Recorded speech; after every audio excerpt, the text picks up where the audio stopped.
ഭിന്നശേഷി സംവരണ നിയമന വിവാദത്തിൽ സമവായ നീക്കവുമായി വിദ്യാഭ്യാസ മന്ത്രി നേരിട്ട് ചങ്ങനാശ്ശേരി അതിരൂപതയിലെത്തിയ ആർച്ച് ബിഷപ്പ് തോമസ് തറയിലിനെ മന്ത്രി ശിവൻകുട്ടി കാണുകയാണ്. ബിനിൽ ലീല സാബു കൂടുതൽ വിശദാംശങ്ങൾ പങ്കുവയ്ക്കും. ബിനിൽ, ഇതിൽ വിദ്യാഭ്യാസ മന്ത്രി നേരിട്ടുള്ള നീക്കങ്ങൾ, സമവായ നീക്കങ്ങൾ നടത്തുകയാണ്. എപ്പോഴാണ്, എങ്ങനെയാണ് ചർച്ച പുരോഗമിക്കുന്നത്? എന്തൊക്കെ ശുഭപ്രതീക്ഷകളാണുള്ളത്? സംഗീത, കഴിഞ്ഞ 15 മിനിറ്റായി മന്ത്രിയും ആർച്ച് ബിഷപ്പും തമ്മിൽ സംസാരിക്കുകയാണ്. നേരത്തെ മന്ത്രി തന്നെ നടത്തിയ പരാമർശമുണ്ടായിരുന്നു, അത് വലിയ വിവാദമാക്കുകയും ചെയ്തിരുന്നു. ഭിന്നശേഷി അധ്യാപക നിയമനത്തിൽ വിധി എതിരായാൽ കോടതിയിൽ പോവുകയാണ് വേണ്ടത്, അല്ലാതെ രാഷ്ട്രീയ ലക്ഷ്യങ്ങൾ വെച്ച് സർക്കാരിനെതിരെ സമരം നടത്തുകയല്ല വേണ്ടത്, ഭീഷണി വേണ്ട എന്നുള്ള കാര്യങ്ങളൊക്കെ മന്ത്രി തന്നെ പറയുകയും ചെയ്തിരുന്നു.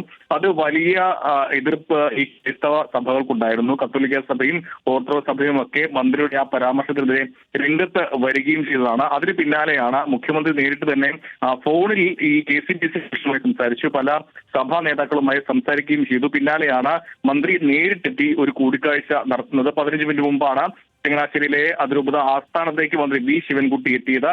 നേരത്തെ MP ജോസ് കെ മാണിയും ഒപ്പമുണ്ട്. അങ്ങനെ അവർ ഒരുമിച്ചാണ് ഇപ്പോൾ ബിഷപ്പുമായി ആ കൂടിക്കാഴ്ച നടത്തുന്നത്. ഈ വിഷയത്തിൽ ഒരു സമവായം ഉണ്ടാക്കുക എന്നുള്ളത് തന്നെയാണ് സർക്കാരിന് മുന്നിലുള്ളത്. പ്രത്യേകിച്ച് രണ്ട് തെരഞ്ഞെടുപ്പുകൾ വരികയാണ്.